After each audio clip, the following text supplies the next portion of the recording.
आप लोग देख रहे हैं इंडियन पॉलिटी की सीरीज़। इस सिलसिले में हम लोग आज पढ़ेंगे गवर्नमेंट ऑफ इंडिया को 1919 और गवर्नमेंट ऑफ इंडिया 1935। इस वीडियो सीरीज़ में हम पूरा कॉन्स्टिट्यूशन डेवलपमेंट पूरा हो जाएगा आज हमारा। तो चलिए अभी शुरू करते हैं। गवर्नमेंट ऑफ इंडिया एक्ट 1919, इसको हम बोलते हैं मॉन्टेगू चेम्सफोर्ड रिफॉर्म भी बोलते हैं। मॉन्टेगू जो थे वो सेक्रेटरी ऑफ इंडिया थे और जो आपके चेम्सफोर्ड थे वो आपके लॉर्ड चेम्सफोर्ड वो थे वाइसराय ऑफ इंडिया। इस एक्ट में 3-4 डेवलपमेंट हैं जो बहुत ज़्यादा इम्पोर्टेंट हैं। पहला तो ये हुआ कि सेंट्रल का प्रोविंसेस के ऊपर जो कंट्रोल था वो हट गया। मतलब पहले क्या होता था कि प्रोविंसेस को, जो प्रोविंसेस उसको बोलते थे, जो इस टाइम स्टेट जैसे हैं उस टाइम प्रोविंसेस कहा जाता था। तो प्रोविंशियल जो गवर्नमेंट होती थी उसको सेंट्रल कंट्रोल करती थी। तो इस एक्ट के आने के बाद ये रिलैक्स कर दिया गया कि वो अपने आप उनको फ्री कर दिया गया, वो अपने आप लॉ बना सकते थे इस तरीके से।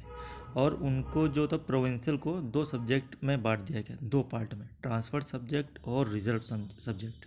ट्रांसफर सब्जेक्ट और रिजर्व सब्जेक्ट। तो इसी को सिस्टम को हम बोलते हैं डायरकी, कि मतलब प्रोविंशियल की पावर को 2 सब्जेक्ट में डिवाइड किया। जैसे इस टाइम आप देखते होंगे कि 3 लिस्टें चलती हैं हमारे यहाँ है, सेंट्रल लिस्ट, स्टेट लिस्ट और कंकरेंट लिस्ट। उसी तरीके से वहाँ पे प्रोविंशियल सब्जेक्ट को 2 सब्जेक्ट में बांट दिया गया, ट्रांसफ़र और रिजर्व। ट्रांसफ़र सब्जेक्ट में क्या होता था कि उसको एडमिनिस्टर करता था governor with the aid of the minister responsible to the legislative council.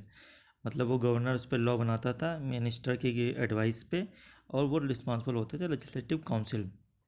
Transfer subject जैसे आज के टाइम पे हम देखते हैं कि पार्लियामेंट में लॉ बनाता है तो वो हेड ऑफ द मिनिस्टर्स बनाया जाता है और वो लेजिस्लेटिव काउंसिल के रिस्पॉन्सिबल होते हैं। तो उस तरीके का सिस्टम था ट्रांसफ़र सब्जेक्ट में। अब आता है रिजर्व सब्जेक्ट। रिजर्व सब्जेक्ट में क्या होता है, ये भी गवर्नर के द्वारा ही बनाया जाता है उसकी एग्जीक्यूटिव काउंसिल के रिकमेंडेशन पे। ठीक है, लेकिन ये इसमें क्या होता था, वो लेजिस्लेटिव काउंसिल के रिस्पॉन्सिबल नहीं होते थे रिजर्व सब्जेक्ट में। ये था। और तो इसी जो इसमें जो डुअल स्कीम जो गवर्नेंस चला, मतलब ट्रांसफ़र और रिजर्व, इसी को हम बोलते थे डायरकी सिस्टम। और पहली बार इसमें बाईकैमरलिज्म लाया गया। बाईकैमरलिज्म मतलब होता है पार्लियामेंट में कि 2 हाउसेस, अपर हाउसेस और लोअर हाउसेस, तो इसी को हम बाईकैमरलिज्म बोलते हैं। तो पहली बार पार्लियामेंट में बाईकैमरलिज्म इसी टाइम पर आया। तो इसमें 2 क्वेश्चन बन सकते हैं कि डायरकी सिस्टम प्रोविंसेस में कब इंट्रोड्यूस हुआ। पहली बार तो 1919 एक्ट में। और बाईकैमरलिज्म अपर पार्लियामेंट में कब आया, तभी 1919 एक्ट में आपका आया। अच्छा, एक चीज़ और याद रखिएगा, इसमें क्या था, इसी एक्ट के तहत एक ऑफिस बनाया गया था, high commissioner for India in London. High commissioner का ऑफिस जैसे इस टाइम हम बोलते हैं ना एम्बेसडर और ये सब, हाई कमिश्नर, तो यही है। अच्छा, हाई कमिश्नर और एम्बेसडर में एक डिफरेंस होता है, ये आप लोग जान लें। हाई कमिश्नर जैसे लंदन हो गया, ये सब हो गया, इंग्लैंड, ये स्वीडन वगैरह हो गया, यहाँ पे हाई कमिश्नर अपॉइंट होता है। हाई कमिश्नर उसको बोलते हैं जो जितनी भी कंट्री कॉमनवेल्थ नेशंस के मेंबर्स हैं, तो वहाँ पे हाई कमिश्नर्स इशूज़ अपॉइंट होते हैं। और बाकी अदर कंट्री में एम्बेसडर होते हैं, जैसे अमेरिका में एम्बेसडर होगा लेकिन लंदन में हाई कमिश्नर अपॉइंट होगा। तो इस चीज़ को ध्यान रखिएगा। और इसी एक्ट के तहत ही यहाँ पे central public service commission appoint किया गया था। मतलब जो यूपीएससी जो आपका इस टाइम है वो इसी एक्ट के तहत आया गया था। और पहली बार ही था कि प्रोविंशियल का बजट सेंट्रल के बजट से अलग था इस एक्ट के तहत। ठीक है। और जो वायसराय की 6 मेंबर की जो एग्जीक्यूटिव काउंसिल थी उसमें 3 मेंबर आपके इंडियन थे। तो ये सब डेवलपमेंट हुआ था 1919 एक्ट में। अब अगला हमारा जो नेक्स्ट एक्ट आता है, फाइनल एक्ट जो आता है, वो आता है गवर्नमेंट ऑफ इंडिया एक्ट 1935। बहुत इंपॉर्टेंट एक्ट है। ये कह सकते हैं कि एक तरीके से हमारा कॉन्स्टिट्यूशन भी कुछ हद तक इसी पे डिपेंड है। ठीक है, मतलब जो हमारा कॉन्स्टिट्यूशन डेवलपमेंट हो रहा है उसके तहत ये बहुत इंपॉर्टेंट एक्ट है। बहुत लेंदी और डिटेल्ड डॉक्यूमेंट था, 321 सेक्शन थे इसमें और 10 शेड्यूल थे। ठीक है। इस एक्ट में सेंटर और स्टेट को 3 लिस्टों में बांटा गया था, federal list, provincial list, concurrent list, जैसे इस टाइम चलता है। फेडरल मतलब 59 उसमें आइटम थे, प्रोविंसेस में 54 आइटम थे और कंकरेंट में 36 आइटम थे। और रिसिडरी पावर, जो बची हुई पावर थी, वो वायसराय थी। रिसिडरी पावर मतलब वो जो इन लिस्टों में फॉल नहीं करता है।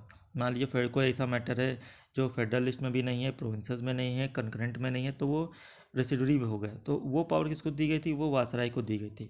दूसरी चीज़, जो डायरकी सिस्टम लागू किया गया था प्रोविंसेस में 1919 एक्ट के तहत, जो मैंने आपको पिछली बार अभी बताया थोड़ी देर पहले, वो अब सीधे सेंटर पे आ गया डायरकी सिस्टम।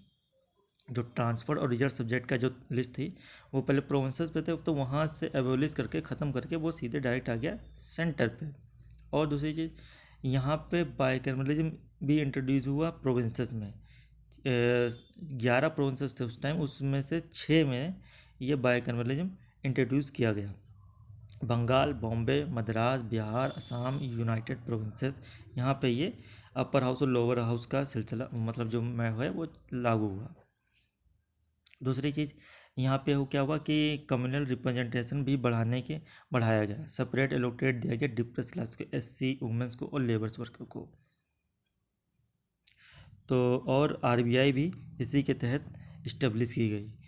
तो ये आपका इसमें बस इतना ही है और कुछ नहीं खोज खास है। और हमारा लास्ट फाइनल जो हमारा बचता है वो है इंडियन इंडिपेंडेंस एक्ट 1947। हुआ क्या कि फरवरी 1947 को ब्रिटिश प्राइम मिनिस्टर क्लेमेंट एटली ने डिक्लेयर किया कि ब्रिटिश रूल इंडिया से एंड हो जाएगा बाई जून 30, 1948 तक। इसके बाद पावर क्या होगी, ट्रांसफ़र हो जाएगी रिस्पॉन्सिबल इंडियन के हाथ में। तो लेकिन इस अनाउंसमेंट में क्या हुआ कि मतलब जो आपको पता ही था, मुस्लिम लीग जो डिमांड कर रही थी पार्टीशन की कंट्री के लिए, तो उसी को डेडलॉक को मिटाने के लिए ये एक्ट आया। और 3 जून 1947 को ब्रिटिश गवर्नमेंट ने क्लियर कर दिया कि constitution framed by the constitution assembly of India. तो इस एक्ट में मतलब पार्टीशन प्लान भी इसको बोलते हैं, माउंटबेटन प्लान भी बोलते हैं, जो 3 जून 1947 को आया। ठीक है, इसी एक्ट के तहत पार्टीशन हमारा डिक्लेयर हुआ। ठीक है, 2 इंडिपेंडेंस डोमिनेंट कंट्री बन गए, इंडिया और पाकिस्तान। ठीक है, तो इसी को हम बोलते हैं the Indian independence bill got the royal assent 18 July. और इसकी जो असेंट मिली वो 18 जुलाई 1947 को इसको रजामंदी मिली और ये लागू हो गया। तो ये पूरा हमारा था कॉन्स्टिट्यूशनल डेवलपमेंट एक्ट, कैसे कैसे आया, कैसे कैसे इसमें क्या क्या प्रोविज़न रहे। तो आज की वीडियो में हमारा कॉन्स्टिट्यूशनल डेवलपमेंट पूरा होता है। कल से हम इसमें देखेंगे और भी चीज़ें कि कौन कौन सी कमेटी बनी, कॉन्स्टिट्यूशनल असेंबली में कौन कौन से मेंबर थे, ये सब देखेंगे बेसिक जो आते हैं पॉलिटी में क्वेश्चन। ठीक है, तो thank you so much. Channel को सब्सक्राइब करें अगर नए हैं आपको, और शेयर करें।